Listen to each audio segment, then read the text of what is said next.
সুপ্রভাত। এটা তো আপনারা সবাই চেনেন, মাশরুম বলি, ব্যাঙের ছাতা বলি, ইংরেজিতেও হরেক নাম আছে, বোটানিক্যাল নেমও ভিন্ন ভিন্ন, সবগুলো আমার জানাও নেই। অ্যামানিটা ফাইলয়েডস আমরা খুব কমনলি পড়তাম। এর মধ্যে অ্যামাটক্সিন থাকে, ওটা বিপজ্জনক, জঙ্গলে পাওয়া যায়।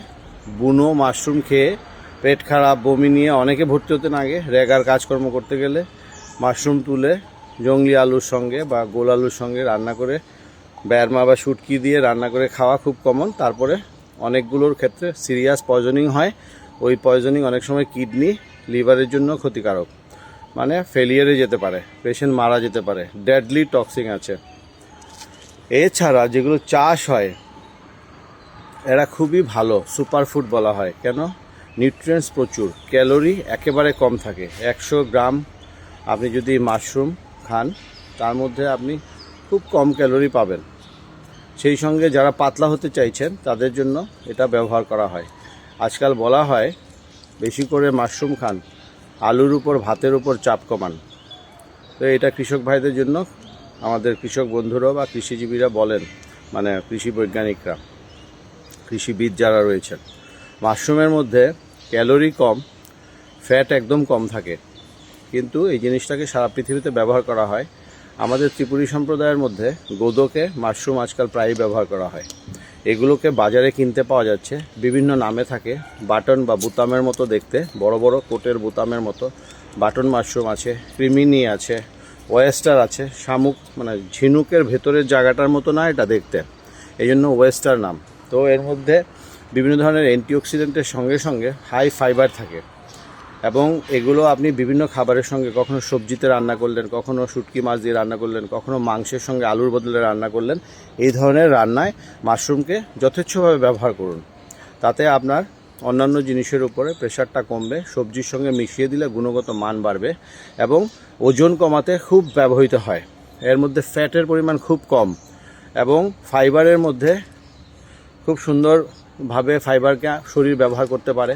আমাদের পেটের বিভিন্ন প্রোবায়োটিক্সের যে কার্যকারিতা চলে এর মধ্যে সে গুরুত্বপূর্ণ ভূমিকা রাখে।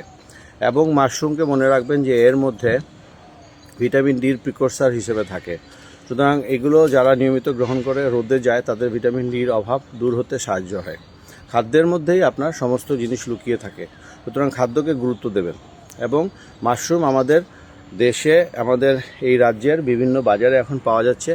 অনেক ভাই বন্ধুরা এগুলোর চাষ করছেন। মাশরুমের চাষ আরও বাড়ুক, সেটাই আমরা চাই। আগে 400 টাকা দিয়ে বিক্রি হতো, এখন 200 টাকা দিয়ে বিক্রি হয়। 250 বা 200 গ্রাম 50 টাকা দিয়ে পাওয়া যায়। এটা আপনি সুন্দর করে পরিবারের সবাইকে নিয়ে খাবেন, এটা আমরা আশা করব। এবং যেখান থেকে মানে যারা নিয়মিত আপনাদেরকে মাশরুম বাজারে বিক্রি করছেন, যারা চাষ করছেন, তাদের কাছ থেকে কিনবেন, তাহলে বিষক্রিয়ার ভয় থাকবে না, একই ধরনের মাশরুম পাবেন।